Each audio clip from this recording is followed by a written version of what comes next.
you cannot go back to the practices of the past. We are going to have to instill greater discipline in the way the workers interact with one another. So when it comes to their interactions at the workplaces, there will be many more requirements for them to work in split teams. There will need to be cohorting, for example, of the use of various facilities at the workplace, at the work sites in particular. So BCA has provided very detailed guidance on what needs to happen at the work sites. Now, if you recall, we have also talked about the safe distancing measures that need to be implemented within the dormitories to ensure safe living. This will include things like ensuring that there are barriers erected between the different blocks so that the residents of different blocks don't mix. It's the simple concept of, well, when you and I go home every day, our household maybe consists of another 3, 4, 5 people.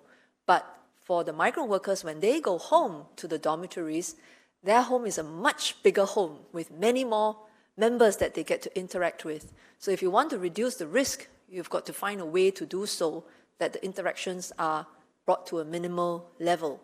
So intermixing between the blocks, we've got to find a way to manage it better.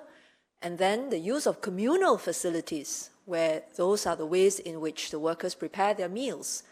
And also, for example, using only designated toilets for each of the workers and wash basins. So safe living kinds of measures being implemented at the dormitories. And then last week, on Saturday, we issued a series of advice to operators, dormitory operators, as well as the employers and the workers themselves on what kinds of guidelines will be implemented on their rest days. So things like staggering the rest days, and also then, not immediately, because in phase 1, even on rest days, the advice, the requirement is for the workers to stay in the dormitories.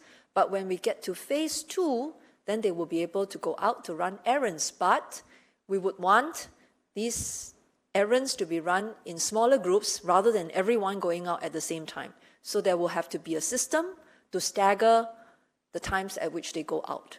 Now, so all of these measures have to be put together, and each one of them actually requires everyone to do things differently than they did before. Now, I should just say this. When we look at what's going to happen in the dormitories, and I mentioned to you that we are also implementing the access code, which will facilitate how these workers can safely resume work. When you put all of these things together, new habits need to be formed, and essentially everyone has to be much more vigilant than before. But we still have to be mindful that in spite of all these measures, the risks of reinfections for the workers individually and the risks of clusters forming remain for us to be very careful about. We cannot assume that with these measures, there will be no reinfections for either the individual worker or for clusters of workers living in dormitories. The risk of infections remain there. What we therefore need to layer on also is a rigorous system to test the workers regularly. And that is something that we've committed to do and which we will work out operationally how to carry it out. Can I also just add that because these are all very new requirements for all the contractors, including for the government to regulate and put in place these new infection controls, it really requires patience on the part of every party to work through these guidelines systematically. I appreciate that many contractors are very eager to resume work.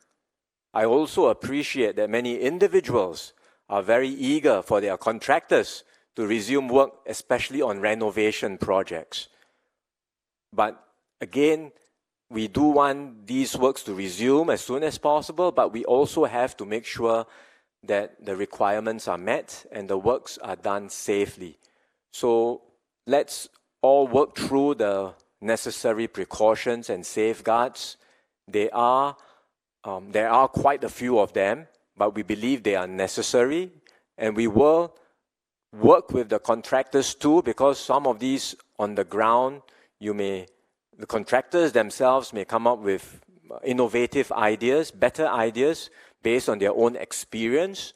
They may have different ways of doing it to achieve the same safe outcome. So we will also listen to their feedback and then work through all the processes to ensure that construction work resumes safely. It won't be the same as before. It will take some time, but we have to all work together to ensure that this is done in a safe manner.